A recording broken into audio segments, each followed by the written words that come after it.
Hello engineer, JEE ideas में आपका स्वागत है। हम लोग लेकर आए हैं आरआरबी पटना का एक्सपेक्टेड कटऑफ, जहां पे आप देखेंगे कितने सेफ स्कोर हैं। तो चलिए हम लोग इसको डिस्कस करते हैं। यहां पे आप देखोगे आरआरबी पटना में जो एक मेजर पोस्ट है, बहुत ही स्पेशल ये जो आरआरबी है, इसमें एक स्पेशल पोस्ट इस बार दिया गया है, वो ट्रैक मशीनिंग का है और बहुत ज़्यादा सीट है इसमें। लगभग 207 सीट है टोटल, जिसमें है ना जो अनरिजर्व कैटेगरी है वह यूआर के लिए 76 है। हम इसी के लिए एनालिसिस कर लेकर आए हैं आपके लिए। देखो, अभी जो रिसेंट में 22 अप्रैल वाले का जो रिजल्ट हुआ है, उसमें हम लोग देखते हैं कि डिफरेंट आरआरबी में जो कट ऑफ गया है। जैसे आरआरबी बैंगलोर का हम लोग बात करेंगे तो लास्ट सेलेक्टेड कैंडिडेट जो है वह 686.41 है। अब आप बोलोगे सर ये मेरिट इंडेक्स 686.41 जो है वो कितने नंबर के बराबर होगा, आप ये बता दो। तो यहाँ पे आप देखेंगे, है ना, अगर इसको आप देखना है ना, तो आप देखोगे कि रैंक गुरुजी ने हम लोग को एक एक्सेल फाइल दिया है।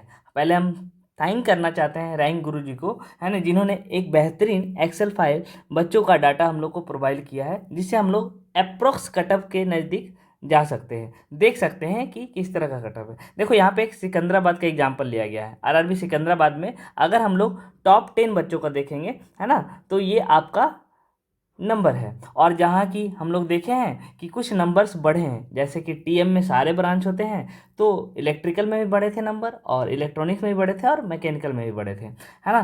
तो हम लोग देखते हैं कि जो हम लोग का एवरेज, जिसको हम लोग एमटी, यही मेन है। अगर एमटी आप अच्छे से कैलकुलेट कर लिए तो मेरिट इंडेक्स निकालने में कोई भी दिक्कत नहीं होने वाला है।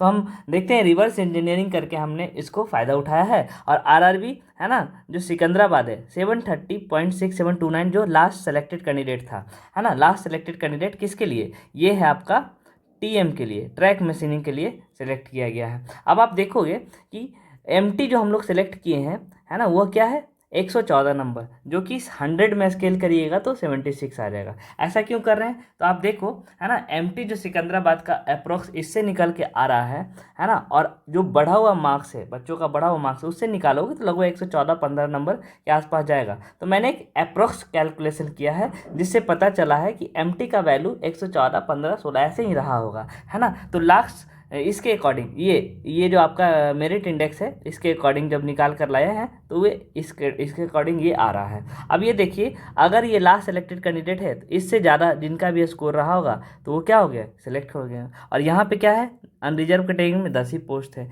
तो बहुत ज़्यादा कटअप तो नहीं, लेकिन हाँ ठीक ठाक कटअप गया है। अब ये इसके अकॉर्डिंग सर बता दो कि मेरिट इंडेक्स के अकॉर्डिंग मार्क्स कितने बन रहे हैं। तो मार्क्स जो बन रहे हैं वह 98 से ऊपर जो भी होंगे उनका सिलेक्शन हो गया होगा। आरआरबी सिकंदराबाद में उनका सिलेक्शन हो गया होगा, है ना, किस पोस्ट के लिए, है ना, ट्रैक मशीनिंग के लिए। अब हम इसी तरह बैंगलोर के लिए देखते हैं कि कटअप थोड़ा सा कम है।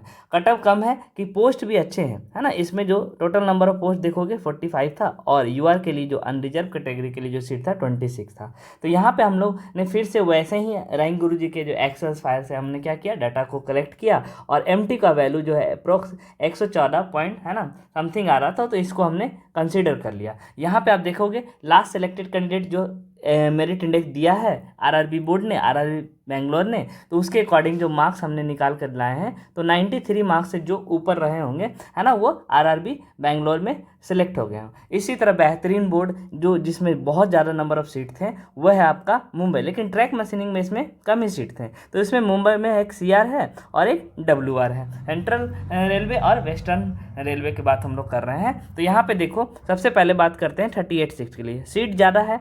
तो यहाँ पे हम लोग जब कलेक्ट किए डाटा से, वही एक्सेल फाइल से हम लोग कलेक्ट कर रहे हैं, तो अप्रोक्स 119.5, और एवरेज वैल्यू जो एमटी का जो टॉप 10 का जो वैल्यू है वो हमारा 120 के आसपास जा रहा है। तो मैंने 119.5 लेकर कंसिडर किया, थोड़ा बढ़ घट सकता है। इसी में आप प्लस माइनस 2 कंसिडर करना, बिल्कुल आप ऐसे मानकर मत बैठो, है ना, ठीक है। तो जिससे हम लोग को जो लास्ट सेलेक्टेड कैंडिडेट था उससे हम लोग को जो वैल्यू निकल कर आया है वो आया है कि 102 नंबर, 102.53 नंबर से जिसका वैल्यू ज़्यादा रहा होगा, अप्रोक्स 102 नंबर के आसपास जिनका नंबर रहा होगा वो सेलेक्ट हो गए होंगे। तो मुंबई बोर्ड में ये इस तरह का कटअप था। अगर आप किसके लिए, ट्रैक मशीनिंग के लिए, उसी में एक है ना सीआर के लिए अगर कंसिडर करना चाहेंगे तो कटअप थोड़ा सा बढ़ गया, क्योंकि सीट कम गया, सीट कमेगा तो नंबर ऑफ सेलेक्टेड कैंडिडेट, है ना, कम है तो कटअप तो बढ़ना ही है। तो ये उन्होंने कटअप दिया है लास्ट सेलेक्टेड कैंडिडेट यूआर के लिए। तो उसके अकॉर्डिंग हम लोग ने निकाला, तो जो मार्क्स निकल के आए हैं तो 103.9। इससे जिनका नंबर ज़्यादा रहा होगा वह मुंबई बोर्ड में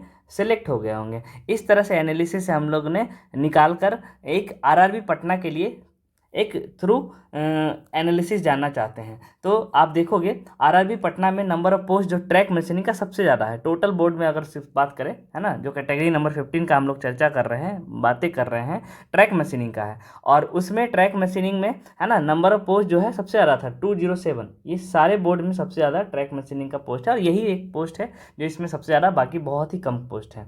ठीक है, तो इसके बारे में हम लोग देखते हैं 76 सीट के लिए। 76 के लिए हम लोगों ने क्या किया, सबसे पहले ये जो एक्सेल फाइल था, है ना, राइन गुरु जी का बहुत बहुत धन्यवाद है कि जो उन्होंने एक्सेल फाइल दिया है। उनके एक्सेल फाइल से हम लोगों ने क्या किया, सबसे पहले एमटी को कलेक्ट कर लिए।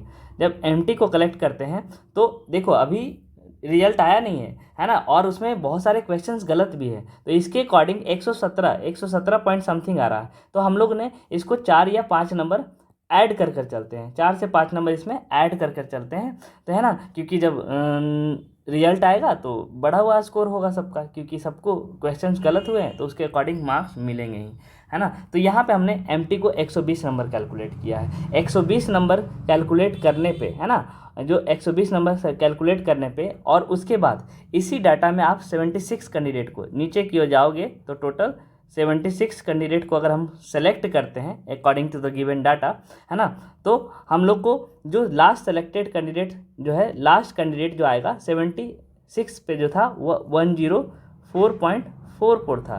तो 104 लेकर हम इसको कैलकुलेशन को करना स्टार्ट किए। जब हमने मेरिट इंडेक्स निकाला, जब हमने पहले वाले वीडियो में आप देख सकते हैं कि मैंने मेरिट इंडेक्स को कैसे डिफाइन किया है, कैसे कैलकुलेट किया, और अपने मेरिट इंडेक्स को कैलकुलेट कर सकते हैं। यहाँ पे आप मेरिट इंडेक्स को जब निकालेंगे तो आपको मेरिट इंडेक्स 750.69 के आसपास है आपको मिलेगा। इसका मतलब है कि अगर 76 कैंडिडेट का बात करें जो कि यूआर में है ना, तो 750 से 760 के बीच में जो भी बच्चे हैं, इसका मतलब 750 के बाद जो भी बच्चे हैं वह सिलेक्ट होने की उनकी बहुत ज़्यादा चांस है। और नंबर की बात करें तो 104 नंबर से ऊपर जो भी हैं उनका भी बहुत अच्छा चांस है। अब इसमें देखो थोड़ा बहुत अगर एमटी का खेल होता है एनालिसिस में, है ना, मैक्सिमम नंबर ऑफ कैंडिडेट जो टॉप 10 जो है उनका नंबर अगर थोड़ा बहुत घटता बढ़ता है, जो अभी कुछ भी हो सकता है क्योंकि अभी एक्सपेक्टेड है, और उन्होंने हम लोग को आंसर की रिलीज जो करेक्ट आंसर की है वो भी नहीं दिया है, डायरेक्ट रिजल्ट देने वाले हैं।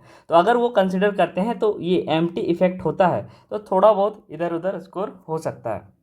इसलिए हमने मेरिट इंडेक्स में +-10-20 कंसीडर कर सकते हैं, और मार्क्स में भी, है ना, +-2। तो हम एक ऑन एन एवरेज बात करें, है ना, तो ग्रेटर देन 100 से ऊपर अगर किन्हीं का मार्क्स है तो जनरल कैटेगरी में, है ना, जनरल कैटेगरी में ऐसे तो 104 नंबर कैलकुलेशन से आ रहा है, तो 102 नंबर के ऊपर भी कंसीडर कर सकते हैं कि चांस उनका है, लेकिन 104 के बाद उनका बहुत ज़्यादा शॉर्ट श्योर चांस है ना। अगर बात करिएगा आप ओबीसी का, अगर आप बात करिएगा ओबीसी का, तो इसी से, है ना, 2 नंबर कम कर सकते हैं। और अगर, है ना, क्योंकि एक ही सीट है यहाँ पे, मतलब करने का मतलब एक ही नंबर ऑफ कैटेगरी 15 नंबर में टीएम है, तो ओबीसी में थोड़ा सा कटअप कम देखने के लिए मिलेगा। और वैसे ही आप एससी का बात करोगे तो ओबीसी से थोड़ा सा कम इसमें मिलेगा, और एसटी में भी आपको इससे कम मिलेगा, एससी से कम मिलेगा। तो अगर आप बात करते हैं ओबीसी का, तो ओबीसी का अगर रख लो ग्रेटर देन, है ना, 100 के आसपास, एससी का रख लो, है ना, 95 से जिनका ज़्यादा है, और एसटी में 93 या 94 के ग्रेटर देन है, तो वो भी सिलेक्ट होने की उनकी पूरी चांसेस है। तो इस तरह आप देख रहे हैं कि ओवरऑल एक कटअप एनालिसिस से आपको पता चल सकता है कि कितने नंबर आरआरबी पटना में जाने वाला है ना। और ये एक अप्रोक्स कैलकुलेशन है, एक अप्रोक्स कैलकुलेशन से आप उम्मीद लगा सकते हैं, है ना। बाकी तो आरआरबी ने अभी रिजल्ट देने वाले हैं, बहुत जल्द आरआरबी भी रिजल्ट दे ही देगा। Thank you everyone. आप इस चैनल से जुड़े रहिए, आरआरबी, है ना, से रिलेटेड और जेई से रिलेटेड जो भी इन्फॉर्मेशन होगा इस चैनल पे आपको ज़रूर मिलेगा, है ना। आप इस चैनल को सब्सक्राइब कर लीजिए, है ना। Thank you everyone.